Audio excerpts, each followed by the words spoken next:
affectionately tell the camera? What do you call me? I call you a mama. Look, Mama. I call him my mama brother. And he's my China sister. No, brother. I don't know the consciousness of being your own race or your own cultures is a good thing for a multiracial society. I find that maybe we should be colorblind first. But how do you think society has become that? What you always want is to have somebody who has bigger title than you and you befriend with him so that your status kind of elevated accordingly. Everybody emphasizes networking. You have to network. Because when I started business, nobody know me. I do not know anybody. If I find that Nobody somebody wanted to know you. yeah. So if I think that somebody is interesting, and then when we started to have certain kind of conversations, and then we kind of like each other, we make it a point to keep in touch without thinking about each other titles. Because I was nobody, and there was like a small entry-level official in some of the step board. Yep. Then eventually they become CE. Yeah, exactly.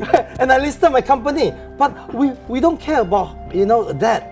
It must be a very natural process, and the intention and the beginning part must be the right attitude rather than having a hidden agenda behind. If you have a hidden agenda behind before you make friends, people after a while will know it, and they'll be on guard.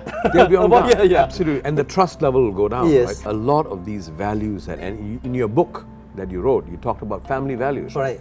My father told me this: before you learn how to do business, learn how to be a human being.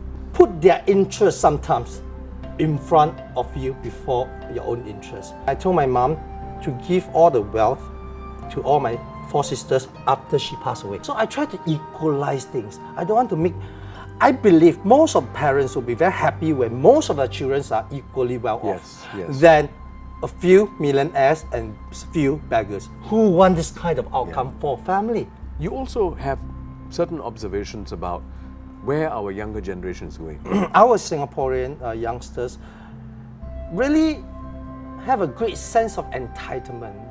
They take things for granted. Did we become this because success breeds softness? A lot of people think that they are very lucky to be successful, but behind the scenes, what kind of effort they put in, okay, that's another story. Yes, that's yes. And because of the political situations that we continue to give rather than to tell them that, okay, I'll give you enough support and please, help yourself. If we continue to educate our youngster in such a manner, how long do you think that Singapore can still be Singapore?